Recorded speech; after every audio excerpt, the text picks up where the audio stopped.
अस्सलाम वालेकुम नाज़रीन, मैं अब्दुल जवाद सुमरो हाज़िर हूँ आपके programme behind the news with Abdul Jawad Soomro के साथ। तो शुरू करते हैं आज की खबरें और तबसरे। आज सबसे पहले चतराल की तरफ चलेंगे, जहाँ एक बहुत बड़ी साजिश हुई। 6 सितंबर को हम यहाँ यौम दिफा मना रहे थे और कुछ लोग पाकिस्तान का दिफा कमज़ोर करने के लिए अफ़गानिस्तान से चतराल के इलाके कैलाश में घुस आए और वहाँ घमसान का रन पड़ा।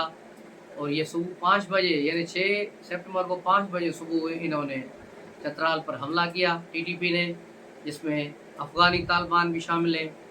पाक फ़ौज ने उनको मुंह तोड़ जवाब दिया।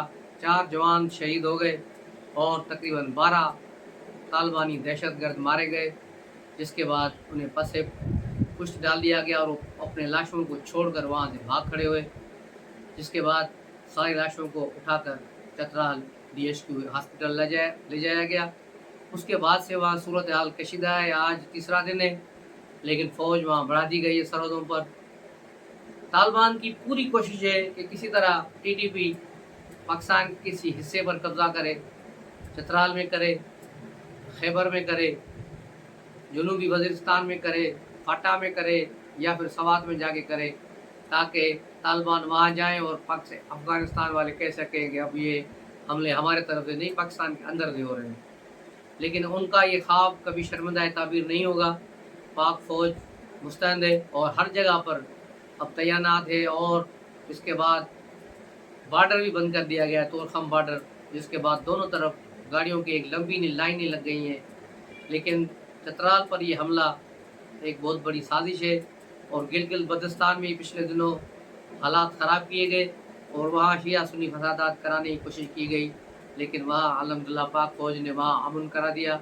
इस वक्त वहाँ भी अमन है, लेकिन चतराल की सूरत हाल अभी तो सेंसिटिव है। वहाँ किसी भी वक्त कोई धमाका हो सकता है। उसके अलावा वज़ीरिस्तान और फाटा में भी सूरत हाल कशीदा है। वहाँ पर भी तालिबान के हमले जारी हैं। तालिबान दहशतगर्द हमले भी कर रहे हैं। जिस तरह कल मौलाना फजल रहमान ने मंसूर अली खान और दीगर सीनियर सहाफ़ियों ने गुफ्तगू करते हुए कहा कि KPK में बड़ी हालत ख़राब है, और तो और मैं अपने हलके में भी वर्किंग के लिए नहीं निकल सकता। तो इसका मतलब यही है कि वहाँ हालात बहुत ख़राब है और उनके पीछे वही तालिबान है, 40,000 तालिबान, जिन्हें अफ़गानिस्तान से पाकिस्तान मुंतकिल किया था जनरल फैज़ बाजवे और इमरान की मिली भगत के साथ। और हंगू के जेलों से दहशतगर्दों को, जिन्हें सज़ाए मौत आ चुकी थी, क्वाड के जेलों से निकाल कर उन्हें बाइज़्ज़त बरी किया गया और उन्हें भी वापस भेजा गया था। तो ये सारे लोग जिनको इन्होंने आम माफिया दी, अब दोबारा मुनज़्ज़म और मुसल्लह होकर पाकिस्तान पर हमला आवर है। हमें इंडिया की साइड से इतना ख़तरा नहीं है जितना ख़तरा अफ़गान बॉर्डर से है। तो अब सोचना ये है कि अफ़गान बॉर्डर को मुकम्मल सील करके बंद कर दिया जाए। वैसे भी दुनिया अफ़गानिस्तान से कोई लेना देना नहीं, तो पाकिस्तान क्यों इस चक्कर में पड़ा हुआ है? अभी तक उस सोच से बाहर क्यों नहीं निकल रहा कि गुड तालिबान और बैड तालिबान? तालिबान सारे तालिबान है और सारे हरामी नंबर 1 है, पाकिस्तान के दुश्मन नंबर 1 हरामी। तो इनके साथ यकसा सलूक किया जाए और ऐसी पॉलिसी बनाई जाए कि पाकिस्तान से कोई भी चीज़ अब अफ़गानिस्तान न जाए, ताकि इनको पता चल जाए कि पाकिस्तान के कितने एहसानात हैं अफ़गानियों पर। और अफ़गानी समझते हैं कि उनके पास अमन है, हमारे पास यहाँ नहीं है। एक उन्होंने थ्रेट अलर्ट भी जारी किया था 2 रोज़ कबल कि अफ़गान शहरी पाकिस्तान न जाए क्योंकि वहाँ के हालात ख़राब है। वाह सुबहान अल्लाह, क्या अफ़गानिस्तान का कहना। अगर इतने आपके हालात अच्छे हैं तो पाकिस्तान में आपके छुपे हुए 2 करोड़ अफ़गानी बैठे हैं, इनको वापस ले जाओ ताकि पाकिस्तान में भी अमन सुकून हो। कराची से लेकर खैबर तक हर जगह दहशतगर्दी, चोरी, डकैतियाँ, लूट मार, इन सब में ये अफ़गानी मुलव्वस हैं। तो इनको निकाल बाहर करो। और इस वक्त जनरल आसिम मुनीर ने जो डंडा उठाया है, इस पर कल जो है एक कॉन्फ्रेंस भी हुई है, कोर कमांडर कॉन्फ्रेंस, उसमें भी बड़े बड़े फैसले किए गए हैं। उसमें सबसे बड़ा फैसला यही है कि अफ़गानियों को, जिनके पास कोई डॉक्यूमेंटेशन नहीं है, छुपे हुए हैं, इन सबको निकाल बाहर करो और उसको वापस भेजो। जो कैंपों से बाहर अफ़गानी है उनको वापस भेजो। उसके अलावा जो कीपैड वॉरियर है, जो सोशल मीडिया पर अफवाह पाकिस्तान पर भोंक रहे, वरा के साथ मिलकर उनको भी केफर किरदार तक पहुंचाने का अज़म किया गया है। तो अब इससे PTI के वो जो ट्रूलर जो सारा दिन लगे रहते हैं اب ان کی بھی خیر نہیں، اور جو پاکستان سے باہر محیط کی زیادہ جیسے اور ایک وہ دوسرا صحبائی بدبودار انسان، اس جیسے لوگوں کو بھی اب نہیں بخشا جائے گا۔ تو یہ ساری صورتحال ہے۔ دوسری طرف آتے ہیں معاشی حالات پر، تو پاکستان کے معاشی حالات، ڈالر کو بہت بڑی بریک لگ گئی ہے، بہت بڑا ریورس گیئر لگ گیا ہے۔ جو ڈالر کل تک 330 تک تھا، آج اوپن مارکیٹ میں ڈالر 304 روپے کا ہے، اور جبکہ انٹر بینک میں ڈالر 303 روپے کا ہے۔ تو یہ بہت بڑی تبدیلی آئی ہے، اور اس تبدیلی کے اثرات گولڈ پر بھی فوری طور پر آ گئے ہیں۔ گولڈ جو 2,41,000 2,42,000 پہ ٹریڈ کر رہا تھا، کل یہ گولڈ 2,07,000 پہ بھی چلا گیا، اور آج بھی یہ 2,07,000 اور 2,11,000 کے درمیان ٹریڈ کر رہا ہے۔ اور یہ آپ دیکھیں گے کہ اس میں مزید اب کمی اور آئے گی، ہو سکتا ہے سونا 2 لاکھ سے قریب جائے یا 2 لاکھ سے نیچے جائے، لیکن عالمی مارکیٹ کے حساب سے اس میں صرف پاکستان کا ڈانا نہیں ہے۔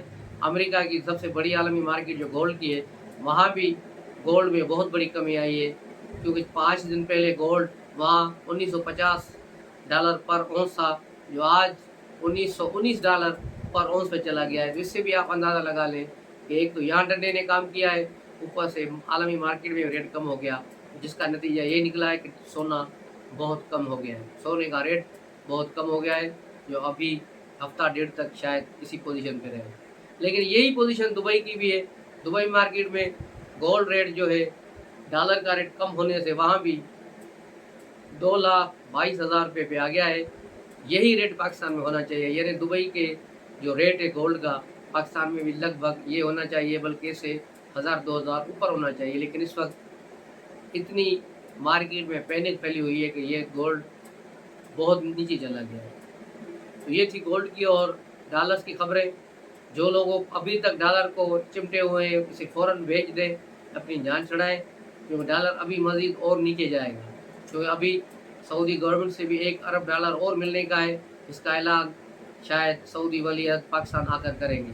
اس کے بعد مزید ہی اس میں کمی آئے گی ڈالرز میں، تو اس لیے ڈالر سے نکلنا چاہیے، اور ڈالر اور گولڈ سے فی الحال نکل جائیں تاکہ آپ سیف سائڈ پر رہیں۔ دوسری طرف سیاسی خبروں کی طرف آتے ہیں۔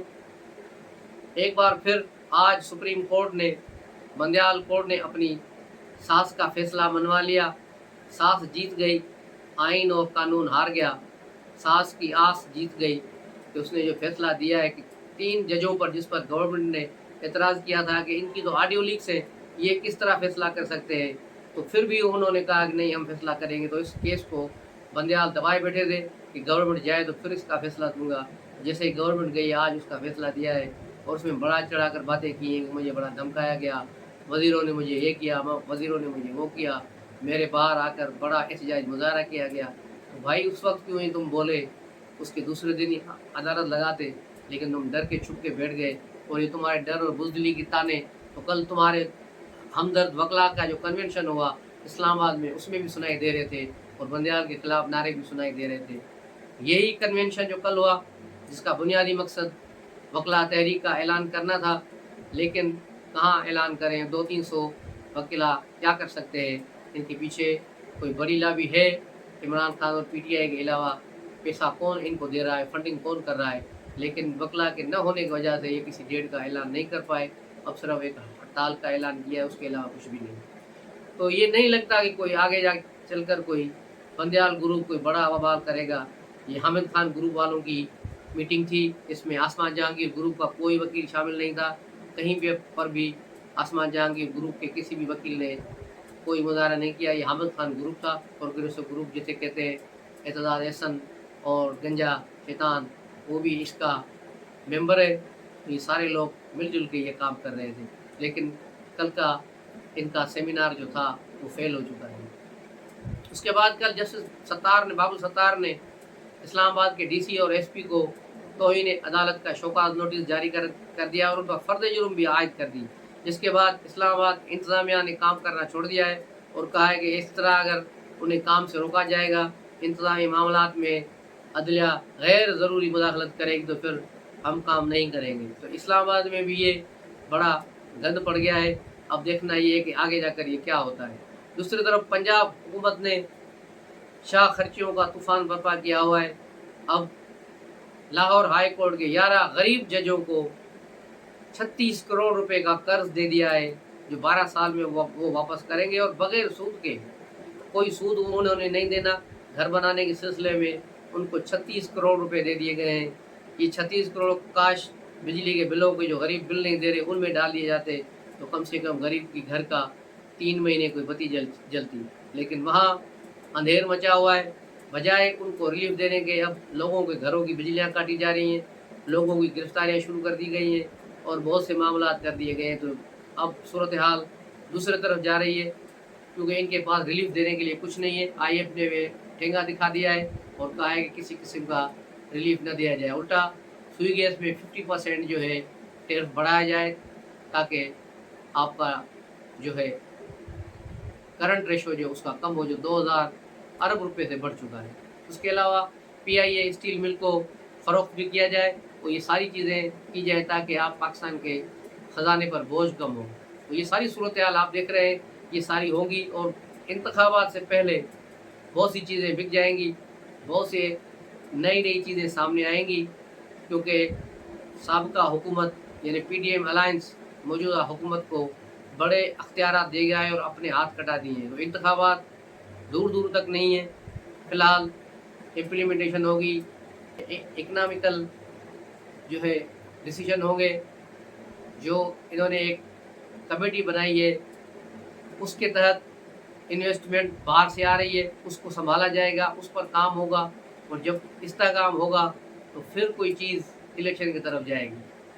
आज पिज़्ज़ा डकैत परवेज़ इलाही को अदालत में पेश किया गया जिस्मानी रिमांड के लिए, लेकिन उसे जिस्मानी रिमांड नहीं मिला। उसको अदालत ने जुडिशल रिमांड पर जेल भेज दिया, लेकिन परवेज़ इलाही ने अदालत से बाहर निकलने से इनकार कर दिया और पुलिस के साथ जाने से, मैं बाहर नहीं जाऊंगा, आप मुझे कहीं और ले जाओगे, मुझे अडियाला जेल जाना है, जब तक मुझे आर्डर नहीं मिलता पक्का मैं यहाँ से नहीं हिलूँगा। जब अदालत का आर्डर आया उसके बाद परवेज़ इलाही पुलिस के साथ वहाँ से निकले और उन्हें अडियाला जेल मुंतकिल कर दिया गया। तो अभी अडियाला जेल में, लेकिन नेब इनको गिरफ्तार करने की मुकम्मल तैयारियां कर चुका है।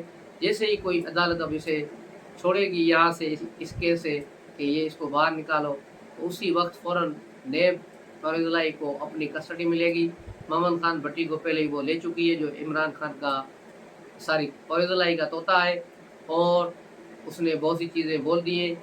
उसी बेस पर ही नेब ने केस बनाए और अब परवेज़ इलाही का इंतज़ार है कि जैसे ही बाबुल सत्तार जैसे जज कोई उसे रिलीफ दे तो ये उठाकर उसे नेब के लाकअप में डाल दे।